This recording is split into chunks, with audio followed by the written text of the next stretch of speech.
Buenas tardes, mi nombre es Ariana Sofía Valverde. Hoy vengo a presentarles mi trabajo de fundamentos sociológicos. La institución que yo escogí fue la Policía Nacional. En la presentación vamos a encontrar en la introducción por qué es una institución, cómo genera las relaciones discriminatorias, la teoría seleccionada, el análisis de los resultados, casos y conclusiones. La Policía Nacional de Colombia es una institución pública que fue creada para estar presente en todo el orden de las ciudades, para mantener el orden, garantizar la seguridad y hacer cumplir la ley. Está presente en todo el país con estaciones, comandos y grupos especializados. Opera bajo una estructura jerárquica rígida en la que los superiores ejercen control sobre los subordinados. Además, debido a su contacto directo y constante con la ciudadanía, sus prácticas tienen un impacto profundo en la vida social, la población afro, los indígenas y la mestiza se relacionan directamente con la institución a través de requisas, retenes, detenciones, procedimientos de control y patrullajes. Elegí esta constitución porque múltiples informes, denuncias y casos mediáticos muestran que existen patrones de discriminación racial dentro de sus procedimientos. Aquí está porque es una institución. Es una institución porque cumple con los rasgos esenciales de una organización formal. Posee jerarquías, normas, manuales, reglamentos, define roles sociales, comandos, patrulleros, agentes, etc. Posee protocolos de conducta y procedimientos obligatorios. Regula el comportamiento social y ejerce autoridad. Está integrada al Estado y es reconocida legalmente. Aquí encontramos cómo genera relaciones discriminatorias. Sus prácticas están influenciadas por prejuicios históricos que vinculan a personas afro e indígenas con peligrosidad. Existe una perfilación racial donde ciertas características de piel oscura, peinados afro, barrios donde vive, son tomadas como indicadoras de sospecha. Los cuerpos racializados enfrentan controles policiales más frecuentes, agresivos o violentos. La Constitución suele proteger a sus miembros mediante mecanismos internos, disciplinarios poco transparentes. La falta de enfoque étnico dentro de la formación policial normaliza comportamientos discriminatorios. Esto muestra cómo la policía no solo actúa con un cuerpo de seguridad, sino también como una institución que produce desigualdades raciales presentes de la sociedad. Aquí está la teoría seleccionada, teoría del conflicto, basada en autores como Marx y Weber. Sostiene que la sociedad está atravesada por desigualdades en la distribución del poder. Las instituciones se estructuran para proteger a grupos dominantes. Los conflictos entre estos grupos sociales son permanentes y se manifiestan en prácticas de control. Bueno, la teoría del conflicto aplicada en la Policía Nacional. La Policía Nacional actúa como un instrumento de contra social, donde ciertos grupos, poblaciones afro, indígenas, personas de barrios populares, son vigilados con mayor intensidad. Las diferencias raciales se convierten en un factor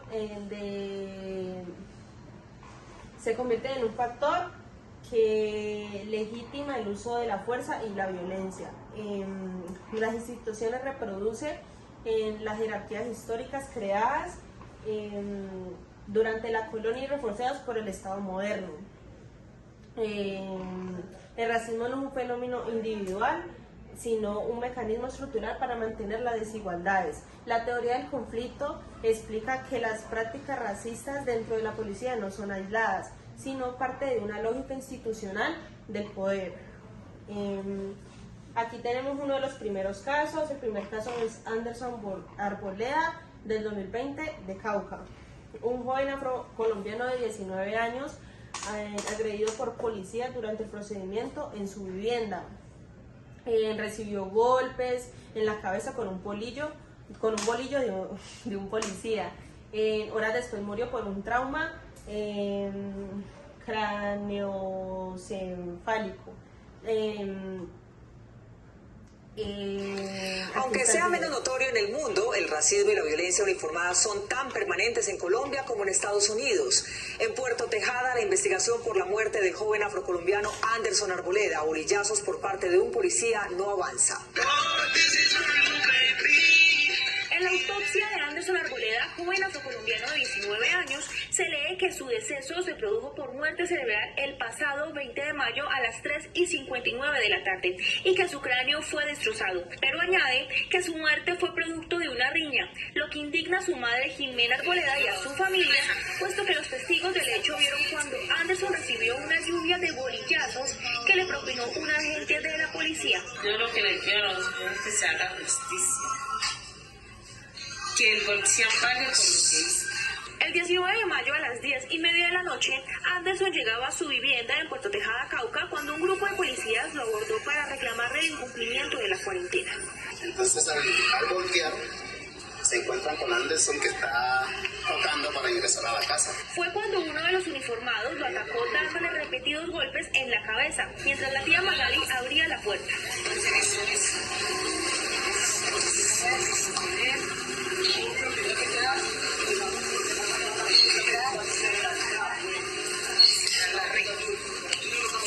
Cerrar la reja y nos corrimos hacia allá. Nos corrimos hacia allá. Cuando se para la policía aquí, se para aquí en este lugar aquí. Y comienza a sentir allá. El comandante de la estación de policía los recibió cuando fueron a poner la queja esa misma noche, aunque hizo el intento de rechazarlos con el argumento de que no todos tenían tapabocas. No, igual ellos cuando fueron a echar allá, ellos no tenían tapabocas. Cuando fueron a cortar allá, ellos no tenían tapabocas. Yo estaba hablando a Anderson porque él se va consciente, él le alcanzó a hablar.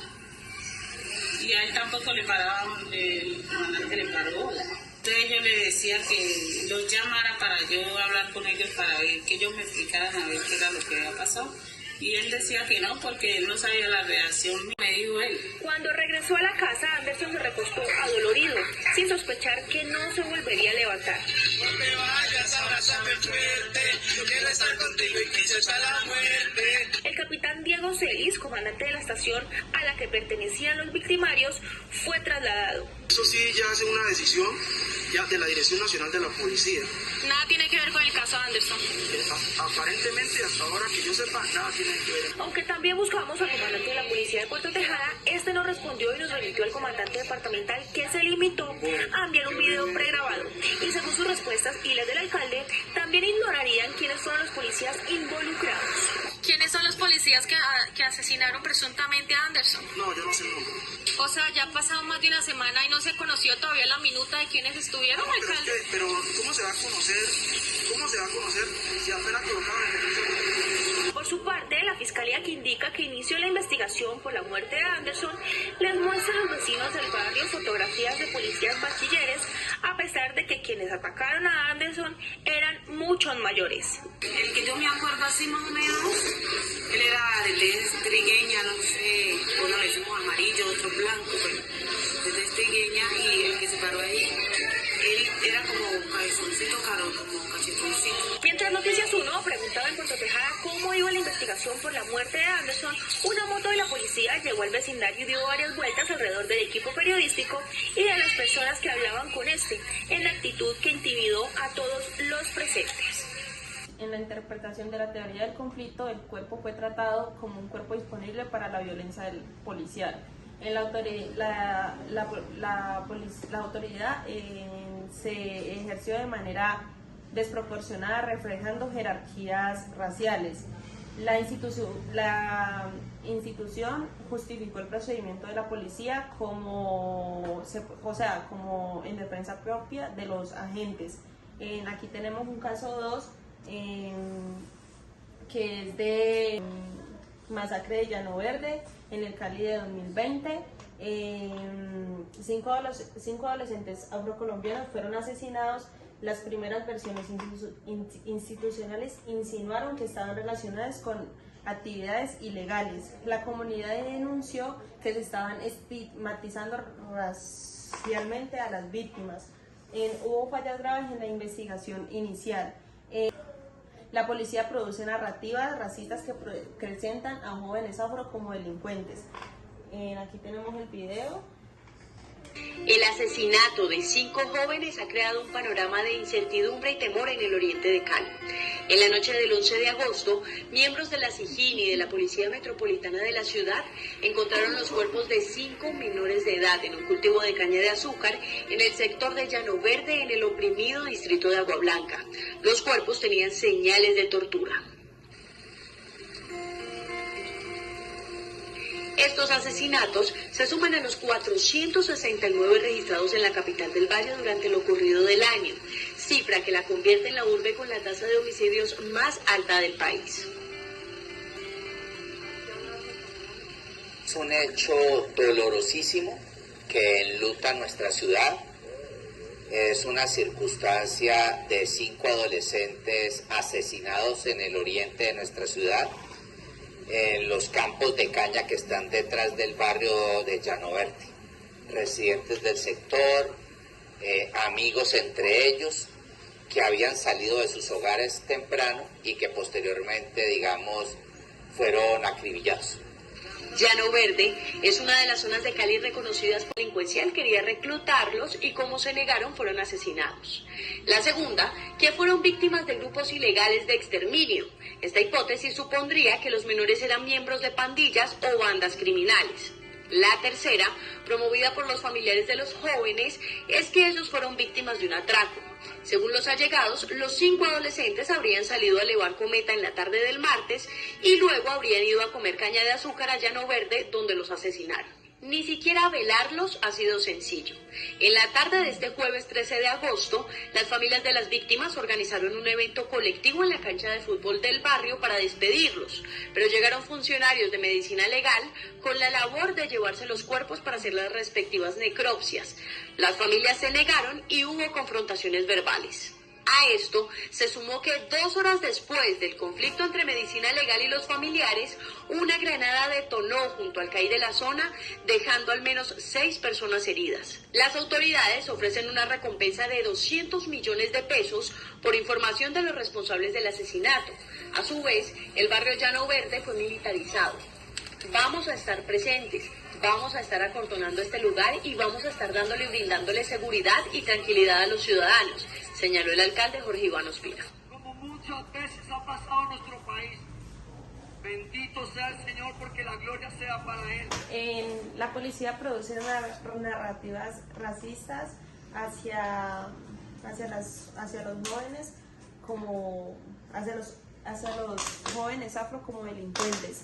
La respuesta institucional revela como de menor urgencia y credibilidad hacia los jóvenes afros. Aquí tenemos en los datos de las encuestas, el 53% de las personas, la mayoría de los encuestados considera que sí existe el racismo en instituciones públicas. Aquí está el análisis de los datos, interpretación de los resultados con la teoría del conflicto. Los datos confirman que el ejercicio del poder policial no es neutral. La población identifica sesgos en los procedimientos. La segunda, las comunidades realizadas experimentan mayor control, lo que experimentan mayor control, lo que la teoría describe como poblaciones subordinadas. La tercera, la vigilancia selectiva refleja jerarquías sociales históricas,